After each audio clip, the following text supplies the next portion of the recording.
Circonscription Concarneau-Quimperlé, traditionnellement socialiste jusqu'en 2017, le Rassemblement national est arrivé en tête dans toutes les communes lors des européennes. Le candidat RN à la députation surfe sur cette vague bleue. Chez les pêcheurs, les agriculteurs, auprès des classes populaires, Christian Pérez a gagné des voix. Pour sa 21e campagne, l'ancien élu Front National des Hauts-de-Seine se sent pousser des ailes. Je m'attends à être en tête. Je ne dis pas ça pour une démarche d'égo, mais logiquement, ça va se terminer par un second tour, ça c'est clair, soit entre le député sortant et moi, soit sur une triangulaire avec le garçon du PS, le sortant et moi, ce qui serait un cas de figure magique pour nous. À Rospordin, devant les étals, les candidats en campagne se marchent sur les pieds, surtout à gauche.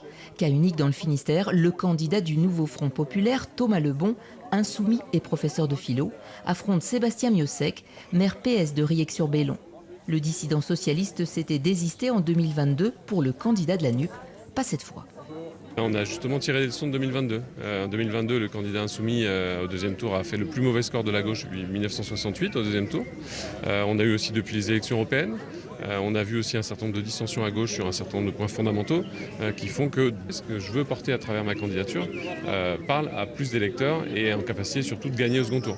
Je vois bien que la stratégie ici, c'est de m'enfermer dans la France insoumise et de dire qu'à ce titre, en fait, je suis quelqu'un d'infréquentable. Mais franchement, qui peut croire aujourd'hui que le problème, c'est la France insoumise? Qui peut croire que la menace, elle vient de la France insoumise? La menace, il faut qu'on soit tous très clairs à gauche. La menace, elle vient de la possibilité de voir le Rassemblement national prendre la majorité absolue au Parlement. À l'extrême gauche, Lutte ouvrière fait également liste à part.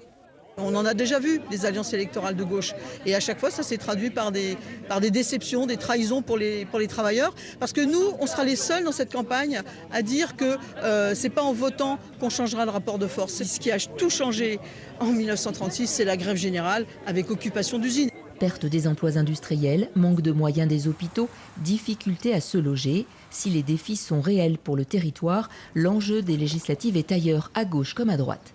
Le député MoDem sortant, Erwan Balanan, se revendique démocrate avant d'être majorité présidentielle. Le sujet de cette élection, ce n'est pas de donner une majorité à un président. Le sujet de cette élection, c'est de dégager une majorité humaniste, de justice sociale, qui va aider les entreprises à continuer à se développer et qui va permettre de repousser le Front National. Et pour ça, en réalité, il faudra des gens qui sont des sociodémocrates aux gens de la droite modérée. Et c'est ça l'enjeu. Un siège pour 5 candidats, dont 3 à gauche, de quoi nourrir le suspense et braquer les projecteurs sur la circonscription.